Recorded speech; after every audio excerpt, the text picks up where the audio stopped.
මේ වගේ පෑන් එකකට තෙල් ටිකක් දාගෙන අපි තෙල් ටික හොඳට රත් කරගමු මුලින්ම. තෙල් ටික රත් වුණාට පස්සේ මම මුලින් මේකට එකතු කරගන්නවා සූදුරු,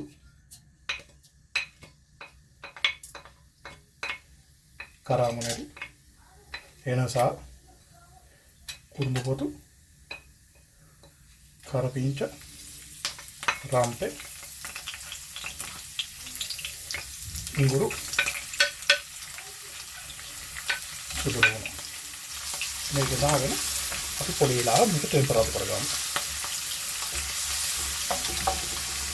දැන් මම මේකට එකතු කරගන්නවා රටලුණු. ඒත් එක්කම මම මේ ටිකත් එකතු කරගෙන මේක හොඳට මෙහෙම කලවම් කරගෙන අපි විනාඩියක් දෙකක් විතර මේ ලුණු ටිකත් ටෙම්පරේචර් කරගමු.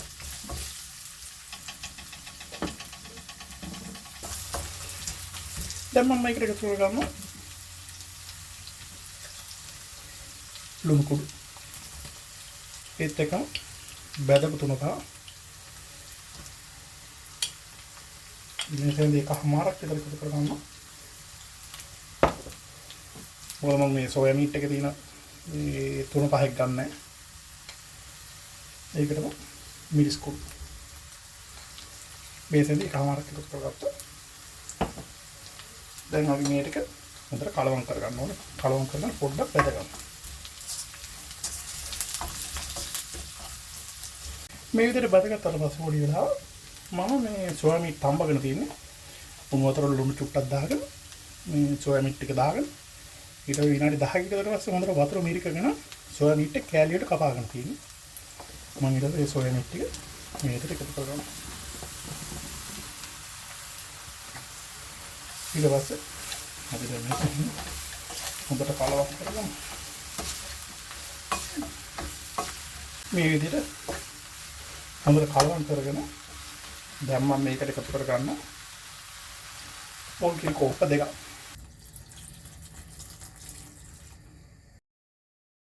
මේ විදිහට පොල් කිරි ටික එකතු කරගෙන දැන් අපි මද ගින්දරේ මේක හොඳ තික් කරිකක් ගන්න එක.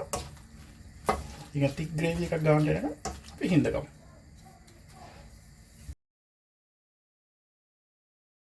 ඕගොල්ලෝ දැන් පේනවා හොඳට කිදිලා තියෙනවා. දැන් හොදි පොඩ්ඩක් ඉතුරු වෙලා තියෙනවා. මෙන්න මේ කාන්ට ආවට පස්සේ අපි මේ සෝයා මීට් ටික අයින් කරගන්න ඕනේ. මොකද අපි ටෙම්පරාදුවක් දා ගන්නවා මේකට.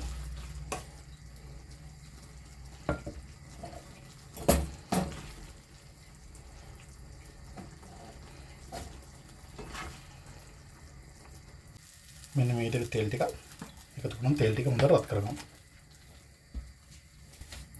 තෙල් ටික රත් වුණාට පස්සේ මම මේකට දාගන්නවා පොඩියට චොප් කරලා සුදුරු. ඒත් එක චොප් කරගත්තු රටලුණු ටිකක් දාගෙන මේ ටික හොඳට බැද ගන්න ඕනේ. මෙන්න මේ ගාන සුදුරුණු රටලුණු ටික බැදුනට පස්සේ දැන් අර සෝයා මීට් ටික එකතු කරගන්නවා.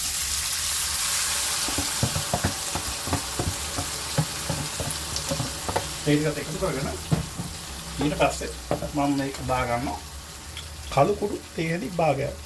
කළු කුඩු මේ තැනදි භාගයක් එකතු කරගන්න. දාගෙන මේක හොඳට කලවම් කරගන්න.